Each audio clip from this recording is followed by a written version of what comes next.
Hello, നമുക്കിന്നൊരു Yemeni snacks ഉണ്ടാക്കാം. മുദർബാഷ് എന്നാണ് ഇതിൻ്റെ പേര്. കറക്റ്റ് പ്രൊണൗൺസിയേഷൻ എനിക്ക് അറിഞ്ഞൂടാ. ഇതിൻ്റെ പുറമെ നല്ല ക്രിസ്പിയും ഉള്ളിൽ സോഫ്റ്റും ആയിട്ടിരിക്കും. ഒന്ന് ട്രൈ ചെയ്ത് നോക്കൂട്ടോ, അത് ഡിഫറെൻ്റ് ഒരു ടേസ്റ്റാണ്. ആദ്യം നമുക്കൊരു 1/2 കപ്പ് വെള്ളം എടുത്തിട്ട് അതിലൊരു 1/2 ടേബിൾ സ്പൂൺ ഈസ്റ്റ് ഇട്ടിട്ട് അതൊന്ന് മാറ്റി വയ്ക്കാം. ഒരു 400 ഗ്രാം മൈദ എടുത്തിട്ടുണ്ട്. അതിലേക്ക് ഒരു 3 ടേബിൾ സ്പൂൺ കോൺ സ്റ്റാർച്ചും കൂടി ഇട്ടിട്ട് അതൊന്ന് മിക്സ് ചെയ്ത് കൊടുക്കാം. എന്നിട്ട് അതൊന്ന് മാറ്റി വയ്ക്കാം.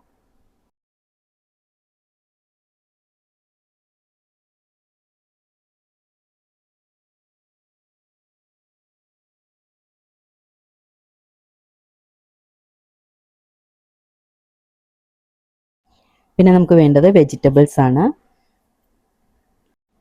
ക്യാബേജ് ഒരു 1/2 കപ്പ് എടുത്തിട്ടുണ്ട്, ക്യാരറ്റ് 1/2 കപ്പ്, ഒരു 5-10 പച്ചമുളക് റൗണ്ടിൽ അരിഞ്ഞത്, പിന്നെ ഒരു ഒനിയൻ ചോപ്പ് ചെയ്തത്, കുറച്ച് കൊറിയാണ്ടർ ചോപ്പ് ചെയ്തതും.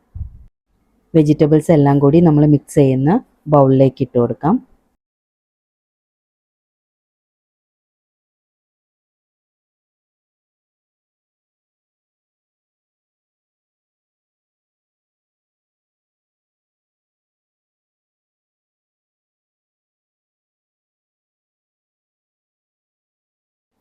ഒരു ടേബിൾ സ്പൂൺ മുളക് പൊടി ഇട്ട് കൊടുക്കുന്നുണ്ട്. അത് നിങ്ങളുടെ എരിവിനനുസരിച്ച് ഇട്ട് കൊടുക്കാം. ആവശ്യത്തിന് ഉപ്പ് ഇട്ട് കൊടുക്കാം. ഇതെല്ലാം കൂടി നല്ലതുപോലെ ഒന്ന് തിരുമ്മിയെടുക്കാം.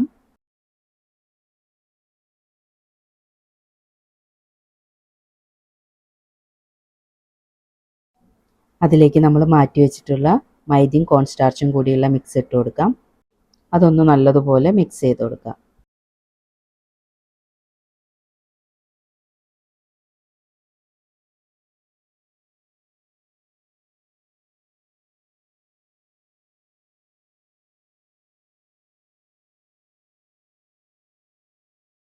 അതിലേക്ക് നമ്മൾ മാറ്റി വെച്ചിട്ടുള്ള ഈസ്റ്റിൻ്റെ വെള്ളമില്ലേ, അത് ഒഴിച്ചു കൊടുക്കാം.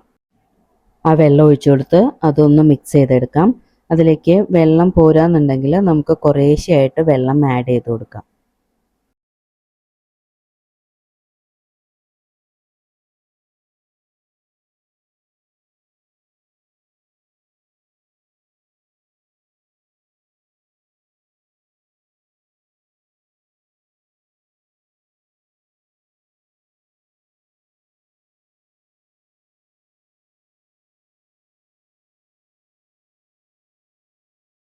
ഇത് നമുക്ക് ഇനി ഫെർമെൻറ്റ് ചെയ്യാൻ വെക്കണം.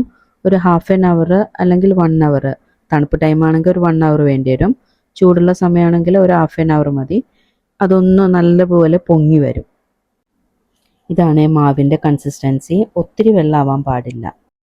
മാവ് ഇവിടെ ഫെർമെൻ്റ് ആയിട്ട് വന്നിട്ടുണ്ട്. നമുക്കത് എണ്ണയിൽ ഫ്രൈ ചെയ്തെടുക്കാം. ഒരു മീഡിയം ഫ്ലെയിമിൽ വെച്ചിട്ട് വേണം ഫ്രൈ ചെയ്തെടുക്കാനായിട്ട്. നമുക്ക് എണ്ണയിലേക്ക് ചെറിയ ചെറിയ ബോൾസ് ആക്കിയിട്ട് ഇട്ട് കൊടുക്കാം. ഇത് ഡിപ്പ് ചെയ്ത് കഴിക്കാനായിട്ട് ഹോട്ട് സോസ് എന്തെങ്കിലും ഉണ്ടെങ്കിൽ കുറച്ചും കൂടി നല്ലതായിരിക്കും. ഒന്ന് ട്രൈ ചെയ്ത് നോക്കൂട്ടാ.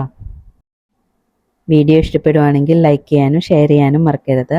സബ്സ്ക്രൈബ് ചെയ്യാതെയാണ് വീഡിയോ കാണുന്നതെങ്കിൽ ഒന്ന് സബ്സ്ക്രൈബ് ചെയ്ത് സപ്പോർട്ട് ചെയ്യണേ. താങ്ക്